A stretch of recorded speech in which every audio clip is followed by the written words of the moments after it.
Le manga maudit. Il y a quelques années, j'ai découvert un manga ancien et obscur dans une librairie spécialisée. Il n'avait pas de titre, ni d'auteur clairement indiqué.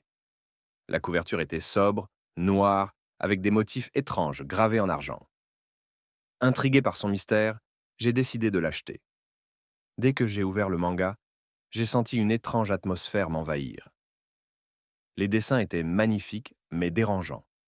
Les personnages avaient des visages angéliques, mais il y avait quelque chose d'indéfinissable dans leur regard, comme s'ils savaient quelque chose que je ne comprenais pas. Les visions. Au fil des pages, j'ai commencé à remarquer des détails subtils mais troublants, des symboles ésotériques cachés dans les décors, des dialogues qui semblaient même prédire des événements de ma propre vie. Plus je lisais, plus j'avais l'impression que le manga m'observait en retour. Je ne pouvais plus m'arrêter de lire. Chaque nuit, je replongeais dans ces pages sombres, attiré par une force que je ne pouvais expliquer. Les personnages semblaient en se développer au-delà des mots et des images, comme s'ils vivaient à travers moi. Les prédictions.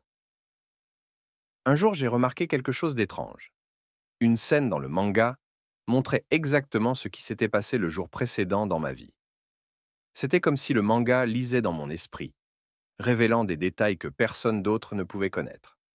À mesure que je continuais à lire, des événements étranges ont commencé à se produire autour de moi. Des objets se déplaçaient tout seuls, des murmures résonnaient dans les coins sombres de ma chambre. J'ai réalisé que le manga n'était pas juste une histoire, mais une porte ouverte vers quelque chose de bien plus sombre et sinistre. Je suis devenu obsédé. J'ai cherché des réponses, mais chaque tentative pour en apprendre plus sur le manga s'est soldée par des obstacles insurmontables. Les libraires ne se souvenaient pas de l'avoir vendu. Les forums en ligne se refermaient mystérieusement lorsque je mentionnais son nom. Maintenant, je vis dans la peur constante. Le manga continue de me hanter, ses pages agissant comme un miroir de ma propre descente dans la folie. Je ne peux pas m'échapper de son emprise, et je crains que le manga n'ait pas encore fini de jouer avec moi. Si vous tombez sur un manga sans titre, au dessin envoûtant et à l'atmosphère troublante, ne faites pas comme moi. Refermez-le et fuyez aussi vite que possible. Certaines histoires sont mieux laissées dans l'ombre.